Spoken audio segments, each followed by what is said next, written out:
बिस्मिल्लाहिर्रहमानिर्रहीम। उमूमी तौर पे हमारा रवैया जो होता है किसी के साथ वो ये होता है कि अगर हमें किसी की गलती बताने की ज़रूरत पड़ भी जाए तो हम क्या करते हैं कि ए से लेके ज़ी तक तमाम की तमाम गलतियाँ उसके सामने रख देते हैं कि तू पाजी ए भी कीता सीगा ते ए भी कीता सीगा, ठीक है। उसको जितना बुरा बना सकें बुरा बनाने की कोशिश करते हैं। नबी करीम सल्लल्लाहु अलैहि वसल्लम का तर्ज़ अमल ऐसा नहीं था। वह अगर हम ये चाहते हैं इस सेशन के अंदर communication skill in the light of सीरा के अंदर कि आप नबी करीम सल्लल्लाहु अलैहि वसल्लम की सीरत से कम्युनिकेशन के लिए कुछ हम अपने लिए टूल्स निकाल सकें, कुछ ऐसी चीज़ें हम निकाल सकें कि जिस पे हम अमल करके अपनी कम्युनिकेशन को इफ़ेक्टिव बना सकें, तो नबी करीम सल्लल्लाहु अलैहि वसल्लम जब किसी की गलतियाँ बताते थे तो सारी गलतियाँ इकट्ठी नहीं बताते थे। जैसे हमारे ज़हन में होता है ना कि आज ये मेरे हाथ में आया है तो मैं तो इसको सारा कुछ बता के छोड़ूँ कि मुझे आपके बारे में ये भी पता है, ये भी पता है, ये भी पता है।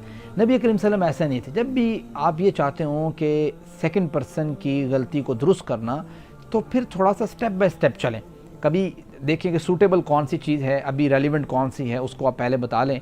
फिर जब मौका बने, कोई ऐसा मौका है, फिर दूसरी बता लें, फिर मौका बने, मौका है, तीसरी बता लें। इस तरीके से चलें। नबी करीम सल्लल्लाहु अलैहि वसल्लम की सीरत से जो हमें बात समझ आती है, ये सूरह तहरीम की वर्स नंबर 3 में मेंशन है, वइद असर्र नबिय्यु इला बअद अज़वाजिही हदीसा फलम्मा नब्बअत बिही व अज़हरहु अल्लाहु अलैहि अर्रफ़ बअदहु व अअरज़ अन बअद। आप नबी करीम सल्लल्लाहु अलैहि वसल्लम का वो वाक़या बड़ा मशहूर है, बुखारी मुस्लिम में मौजूद है कि आप ज़ैनब रज़ियल्लाहु तआला अन्हा के घर से शहद पी के आते तो जनाब आयशा और जनाब हफ्सा प्लान बनाती कि किस तरीके से हम जो है ना वो आप नबी वसल्लम का शहद छुड़वा सकें। तो गोया उसके ऊपर आप नबी वसल्लम ने कहा कि मैं शहद आइंदा नहीं पीऊँगा।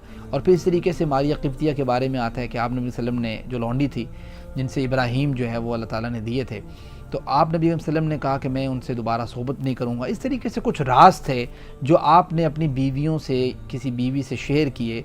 उस बीवी ने क्या किया, वो राज बाकी तमाम लोगों के साथ शेयर कर दिए, एक के साथ शेयर किए। तो ज़ाहिर बात है जिस तरीके से नॉर्मल ही होता है औरतों के माबैन, एक अगले को बताती है, वो उससे अगले को बताती है, वो कहते हैं आपने किसी और को नहीं बताना।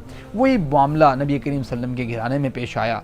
तो आप नबी करीम सल्लम ने जब इस बात से आगाह करना चाहा अपनी बीवियों को, अपनी बीवी को, तो कैसे किया? कुरान ने उस उसलूब को बयान किया है, उस कम्युनिकेशन के तरीके को बयान किया। कहा वइद असर्र नबिय्यु इला बअद अज़वाजिही हदीसा फलम्मा नब्बअत बिही व अज़हरहु अल्लाह। जब नबी करीम सल्लम ने ज़ाहिर करना चाहा, अल्लाह ताला ने ज़ाहिर कर दी, सारी बात है। तो अर्रफ़ बअदहु, बाज़ चीज़ों को आप नबी करीम सल्लम ने तारुफ करवा दिया, बता दिया।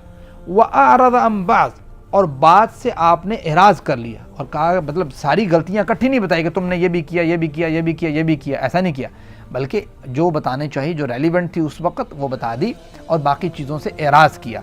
अल्लाह ताला को ये आप नबी करीम सल्लम का तरीक़ा इतना पसंद आया, इसको कुरान करीम में इसका हिस्सा बनाया है और ये बात बताई है कि अर्रफ़ बअदहु व अअरज़ अन बअद का जो है वो असर कितना है। कि आप जब ये सोचते हैं कि नहीं आज तो मेरे हाथ में, मिसाल के तौर पे ख़ावंद ये सोचे कि बीवी जो है वो मेरे हाथ में आई है तो मैं इसको अब सारी गलतियाँ गिनवा दूँ, बीवी ये सोचे ख़ावंद के बारे में, और ज़िंदगी के हर एक शोबे में इंसान ये सोचे, तो गोया ये फिर बात मुअस्सिर नहीं रहती। अगर हम कम्युनिकेशन को आप नबी करीम सल्लल्लाहु अलैहि वसल्लम जैसा बनाना चाहते हैं तो जब भी किसी की इस्लाह हमें जो है दरकार हो, करना चाहें हम, तो फ़ौरन से हम कुछ चीज़ें बताएँ और कुछ चीज़ें ना बताएँ, इससे बात असर पैदा हो जाता है। बहुत शुक्रिया, जज़ाकुमुल्लाहु खैर। अस्सलामु अलैकुम व रहमतुल्लाहि व बरकातुहू।